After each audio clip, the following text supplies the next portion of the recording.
Thank you, Mr. Chairman. As I said before, my presentation is titled Lebanon's Path to Recovery, Overcoming the Chaos and Building a Brighter Future. Lebanon is a nation that has endured the worst trials of human adversity in the past 5 years. Political instability, economic collapse, security risks, and warfare. This has been preceded by a decade of regional turmoil, particularly the previous repercussions of the Syrian war and currently the concerns of the current coup. This is on the one hand. And the difficulties in public finances in terms of the budget deficit and the worsening of public debt and its service on the other hand.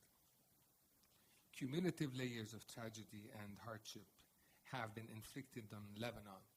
The unprecedented economic and financial crisis, the socio-economic and political unrest, the COVID pandemic consequences, the catastrophic explosion of the port of Beirut, and the recent Israeli atrocities that have once again tested the limits of the nation's endurance. Yet, amidst this persistent chaos, the trauma of destruction, displacement, and loss, the Lebanese people continue to exhibit extraordinary resilience and strength that binds them together across divides. Governance, a path to stability and prosperity for Lebanon. Lebanon's future stability and recovery hinge on a transformative overhaul of its governance and administrative systems. This reform must be guided by a clear strategic vision and deliberate actions aimed at reshaping Lebanon's political and administrative institutions to make them functional, efficient, transparent, and accountable to all citizens. Crucial steps include 1. Electing a unifying president to strengthen constitutional institutions. 2. Forming a capable and independent government. 3. Restructuring public institutions and civil service. 4. Fostering transparency, accountability, and combating corruption. 5. Leveraging technology and digital transformation for efficient governance. And 5. Developing strategic objectives for sustainable growth reform. Second point, the impact and costs of war, a nation in ruins.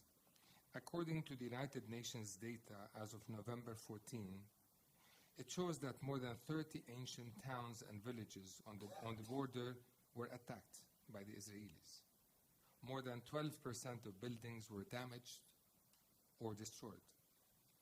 According to the World Bank estimates, the losses of infrastructure alone stands at $8.5 billion, over 47% of Lebanon's 2023 GDP. The destruction is compounded by the displacement of over 1.2 million people, over 20% of the population, exacerbating Lebanon's already dire humanitarian situation, with many facing an uncertain future in a country grappling with the world's largest per capita refugee crisis. I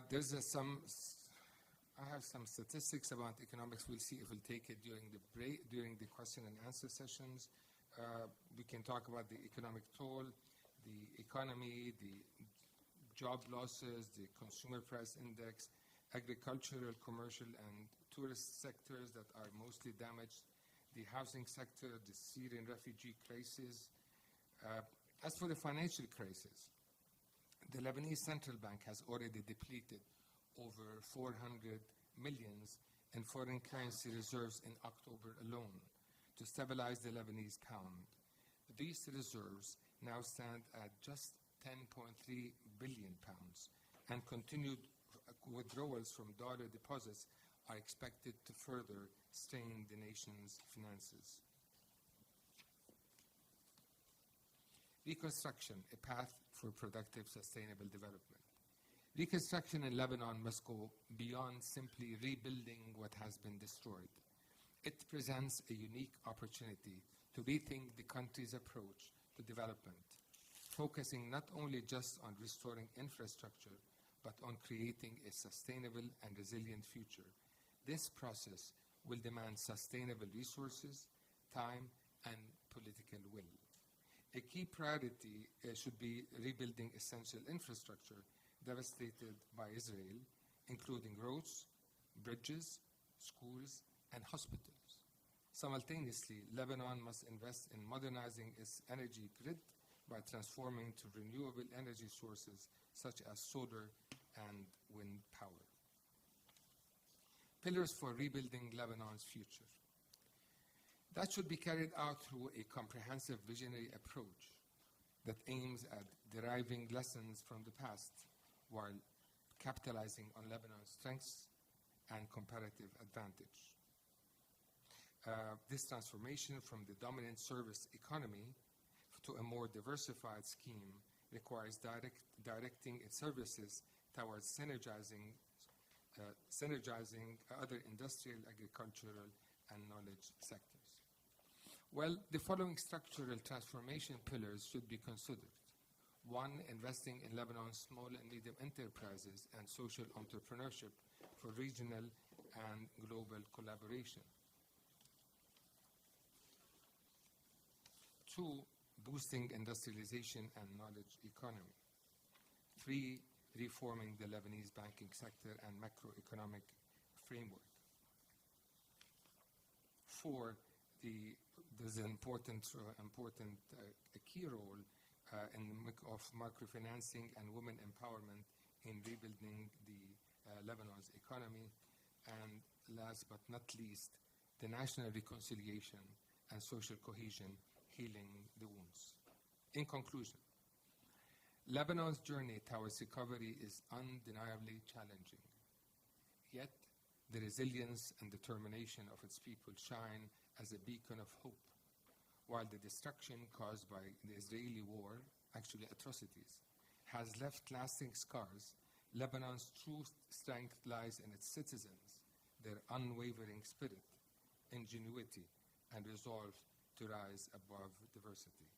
By prioritizing governance reform, economic revitalization, and social reconciliation, Lebanon has the potential to rebuild and emerge stronger, more united, and more prosperous than ever before.